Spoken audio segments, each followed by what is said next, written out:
Olá pessoal do canal Brasil Notícias, muito bom dia, 20 de agosto de 2019, sou eu, Lee Fagundes. Bom pessoal, link na descrição, canal Delícias da Angélica, receitas maravilhosas. Gente, é o seguinte, porta-voz ontem no final da noite deu uma declaração afirmando que o presidente vai vetar trechos da lei do abuso de autoridade. Bom, vamos à matéria, daqui a pouco eu comento. Se inscreve, comenta, compartilha aqui, like maroto, sino notificações e vamos que vamos, aqui. Porta-voz confirma vetos na lei do abuso de autoridade.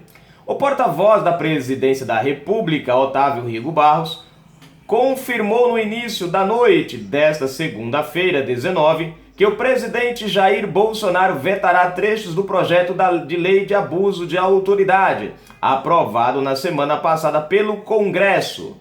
O presidente vetará alguns pontos, mas não me adiantou quais esses pontos, até por sua posição como membro e chefe do Poder Executivo, ressalvou Rigo Barros. Os vetos de Bolsonaro deverão ser analisados novamente pelo Congresso Nacional em sessão conjunta de deputados e senadores.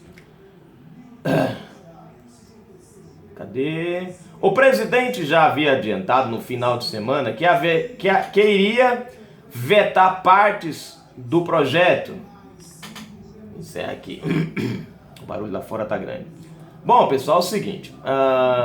Eu tava dando uma olhada aqui nessa lei do abuso de autoridade. Existem pontos bons e pontos ruins. Tem gente que talvez vai dar um pulo da cadeira aí porque querem que votem, que o presidente vete ela por completo. Existem pontos bons nela? Existem. E existem pontos ruins nelas? Existem. E o problema é que é o seguinte, se você colocar na balança, e é essa a questão, os pontos bons pesam menos do que os pontos ruins. Os pontos ruins são estratosfericamente prejudiciais ao Brasil. Os pontos bons são bons, vale a pena, mas não causariam tanto efeito quanto os pontos ruins. Vamos entender aqui. Bom, primeiro ponto, né, que é interessante, que até inclusive algumas pessoas estão usando, tem um burburinho aí, né, eu vi até o José Neumann Pinto falando sobre isso, né, e eu discordei dele 100%, né, eu achei que ele foi um pouco leviano nessa questão, e deu a impressão que ele estava buscando audiência e não informação, porque ele pegou uma matéria falando sobre a amizade de Toffoli e Bolsonaro. E ele fez um destrinchamento que aparentemente parece ter até uma certa objetividade. Mas quem conhece os fatos e acompanha passo a passo tudo direitinho, percebe que ele omite alguns detalhes para justificar alguns pontos, né? Então, mas vamos deixar para lá. E aí tá surgindo essa história da amizade, Toffoli, Bolsonaro, que na verdade, gente, não existe essa amizade, né? Infelizmente, o presidente é obrigado a trabalhar com esses camaradas, e esses camaradas têm o poder de derrubá-lo, por isso ele tem que ter jogo de cintura. E o pessoal confunde muito isso, né? A obrigatoriedade do presidente ter que trabalhar com eles com amizade. Amizade é uma coisa, conveniência é outra. Ele precisa deles para poder governar e, infelizmente, ele tem que levar no banho-maria certas coisas, e aí muita gente fala o que quer. Mas aí vamos lá, primeiro ponto. O pessoal criou essa história porque tem essa bondade, o Toffoli, né?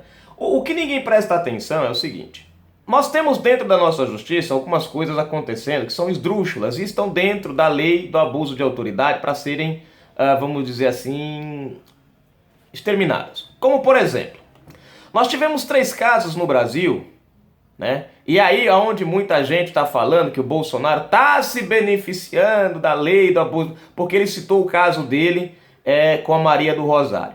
E aí o pessoal fala, é porque o Bolsonaro, que nem o próprio Neumann fala assim, que o Bolsonaro foi deselegante com a Maria do Rosário, né? E aí virou réu e não sei o que e tal, e aí tá tentando se proteger e usou isso como desculpa. Na verdade, o Bolsonaro não foi deselegante com Maria do Rosário.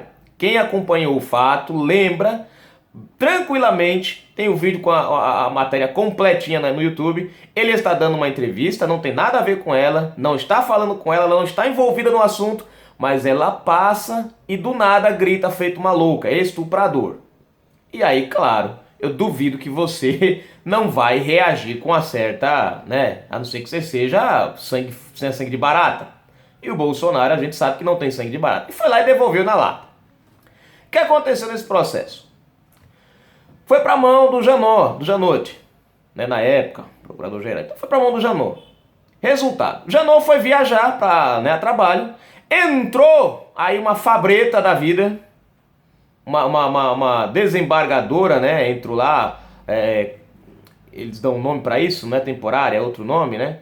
Mas ela entrou ali para ficar os dias que... O que ela fez? Pegou o processo, né? E aí resolveu passar na frente dos outros e deu a canetada transformando o Bolsonaro em réu. Dias depois foi descoberta essa mulher nas redes sociais, lá em Portugal, vestindo a camisa do PT com o lema Fora Temer. Então é essas coisas, né? E o Bolsonaro cita esse fato, mas aí a galera utiliza isso daí como se ele quisesse se beneficiar. Não, isso aí foi um ato errado. Não pode um cara que vem fazer um serviço temporário assumir uma responsabilidade, como aconteceu com o Fabretto. O que o Fabretto fez?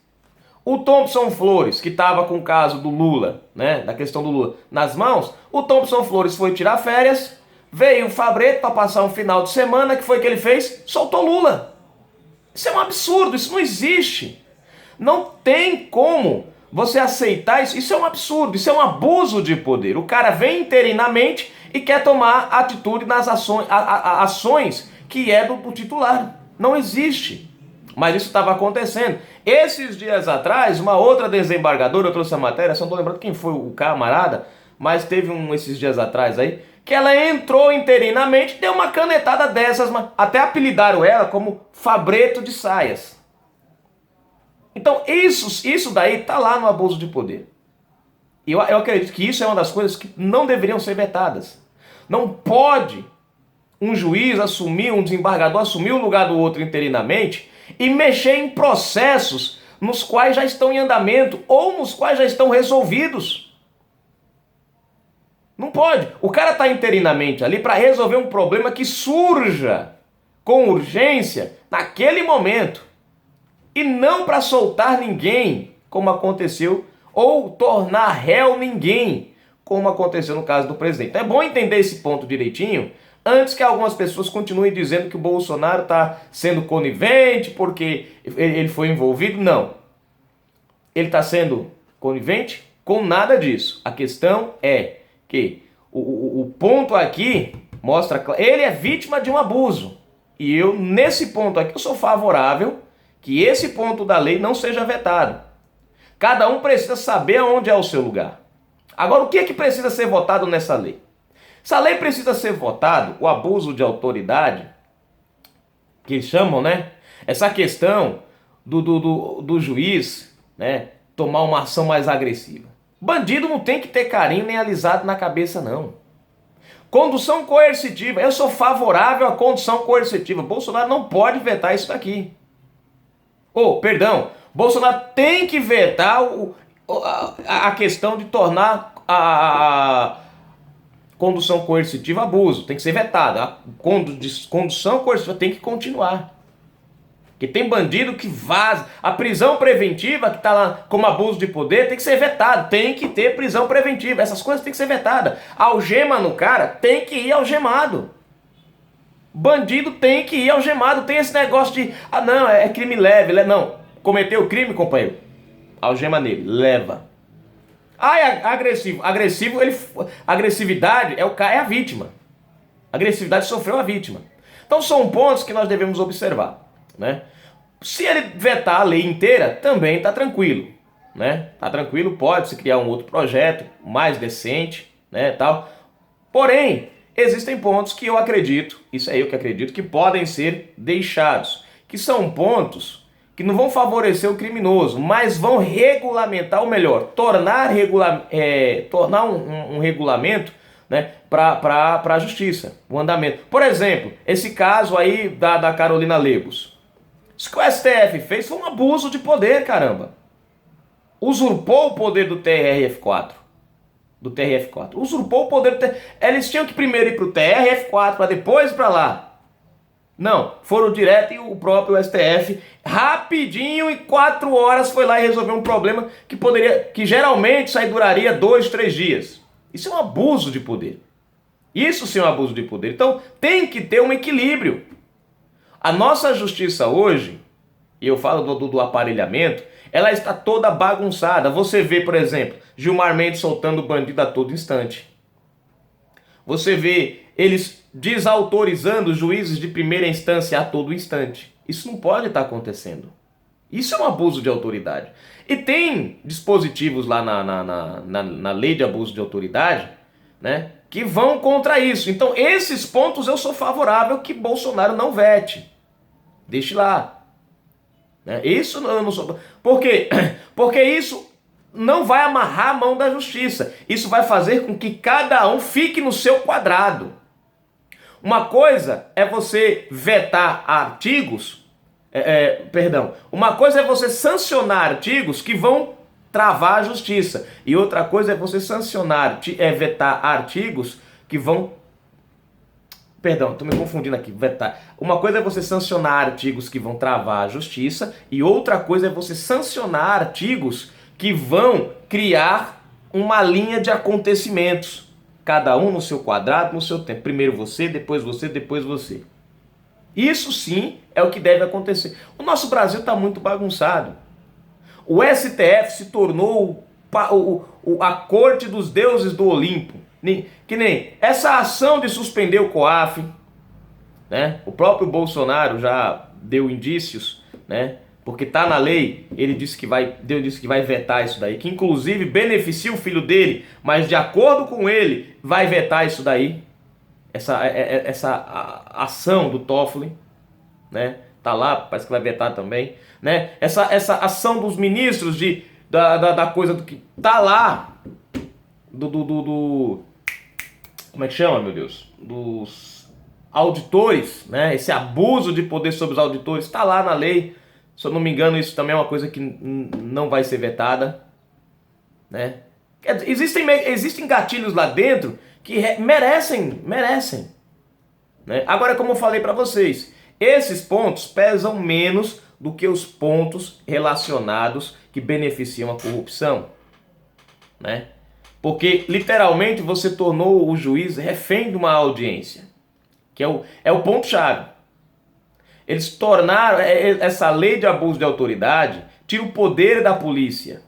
Existem mecanismos nela lá, pontos nela que tiram o poder da polícia, tiram o poder do juiz. Isso não pode acontecer. Isso Bolsonaro tem que vetar.